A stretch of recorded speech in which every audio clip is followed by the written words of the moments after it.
All right, I've now filmed this video 4 times. It's starting to get on my nerves. Something about the color correction is making everything look gray and pixelated. I can't fix that.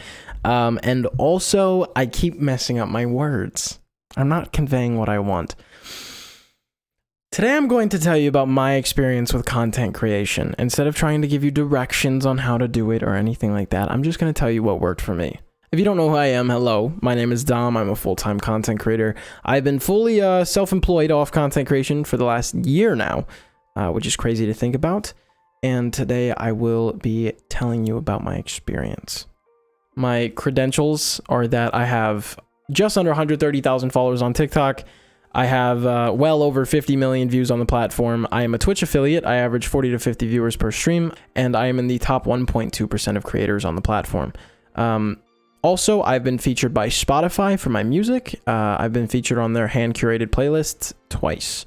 So, let's talk about how I got here. Yes? Yes. I have a small timeline in my hand because I can't seem to keep track of anything. So, let's start in 2014.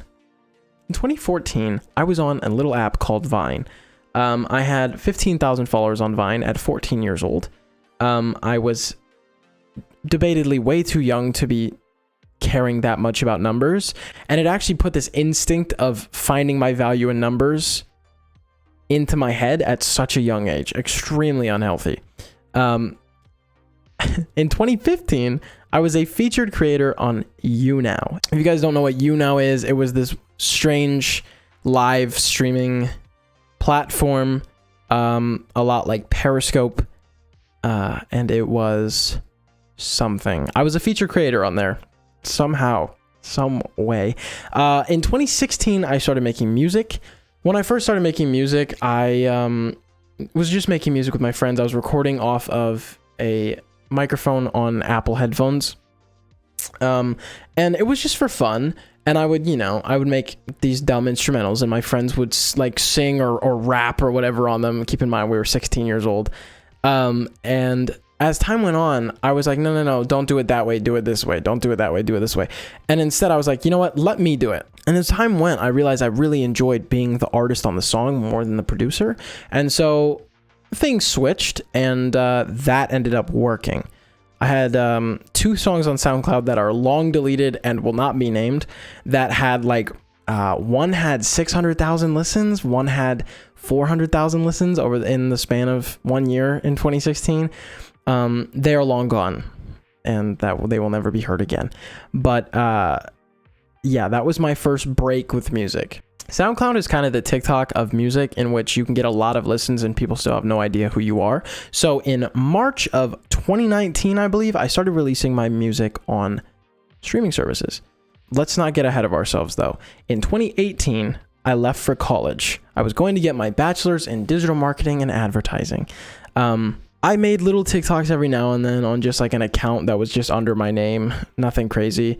I didn't care too much about creating on TikTok. I just like consuming media. It didn't feel like my platform. It didn't feel like a platform I would do well on, so I just didn't really try.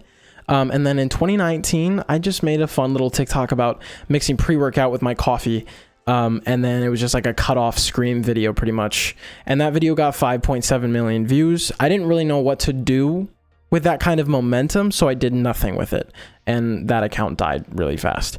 Then in 2020, I really didn't care about social media too much. I just consumed on social media. I didn't create, and I focused only on music. This is where I got featured by Spotify for the first time on a smaller playlist, and it really did help my music, and it helped me realize I could do it, and I was fully capable. In late 2020 is when I started streaming on Twitch. I originally streamed Rocket League and Valorant, and I averaged 1 viewer. For people that don't know, the mass majority of creators on Twitch average 1 viewer because it's so difficult to get a following on that platform. It's so difficult. Just to even have 5 average viewers is a task. It's a task to do. I streamed for about 3 months, averaging 0 to 1 viewers, and I gave up. I streamed about 3 days a week, and I gave up. I wasn't making any progress, so I stopped dedicating my time to it. Keep in mind, I'm also still getting a degree at this point, so it's understandable that I stopped. I had other things to worry about. 2021, I believe it was February of 2021, I made a new TikTok account and I was like, you know what? Let me try being a creator.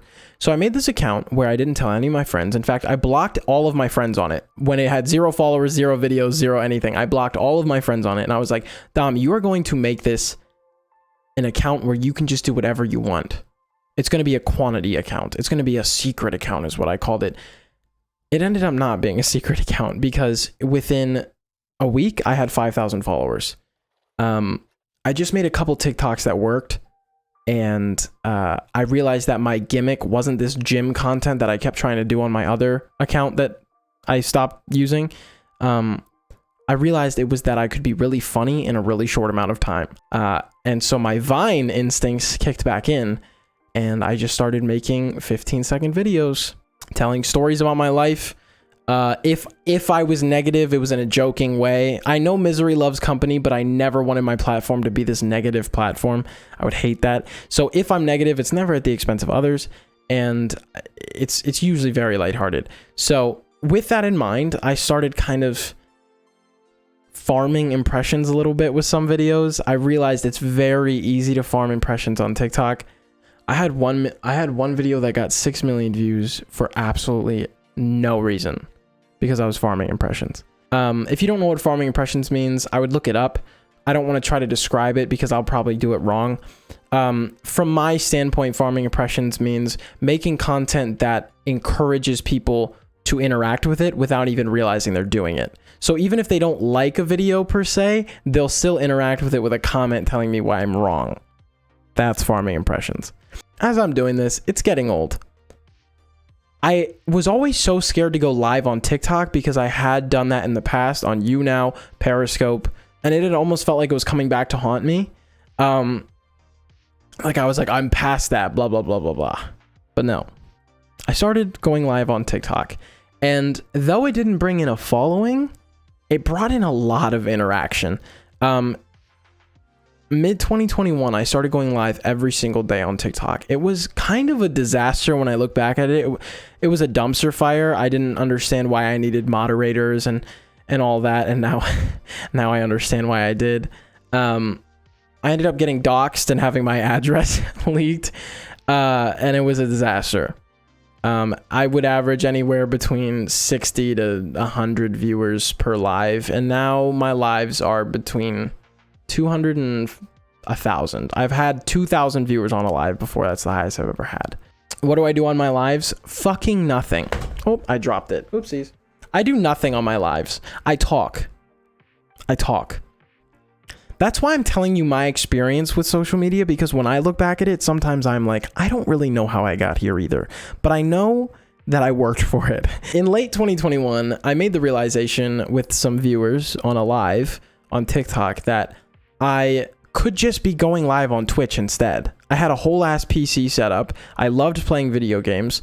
I could just go live on Twitch. So during that live on TikTok, we set up a Twitch account, we picked a name, and we started. Little did I know that was going to be my highest grossing social media, in which that's where I get about 90% of my pay from. So to those viewers that were on that live, thank you so much. There was so much untapped potential there that I had no idea existed. So I gave Twitch another go. Remember, we tried Twitch in late 2020. It is now late 2021. And it went a lot better. Meow for me. Meow. I think I have to, hold on. I'm going to hump my bed real quick. Don't clip that. Jesus fuck! Who keeps doing that? Oh my god! I will show a single toe for 10,000 bits. And I'll even wiggle it. That's so stupid. I'm being edged by a fish. Oh. I started with about 15 average viewers. Again, I went 3 months averaging 1 viewer. I didn't even change my content. I was just, I don't know. I was the funny guy that never wore sleeves. So my arms and my humor are the only reason I am where I am today. And I fully believe that. So yeah, I started streaming Dead by Daylight, Valorant, Just Chatting, stuff like that. And I still do that to this day. I stream about 5 days a week. Come 2022, we are streaming a lot. We are posting TikToks every day on 2 accounts.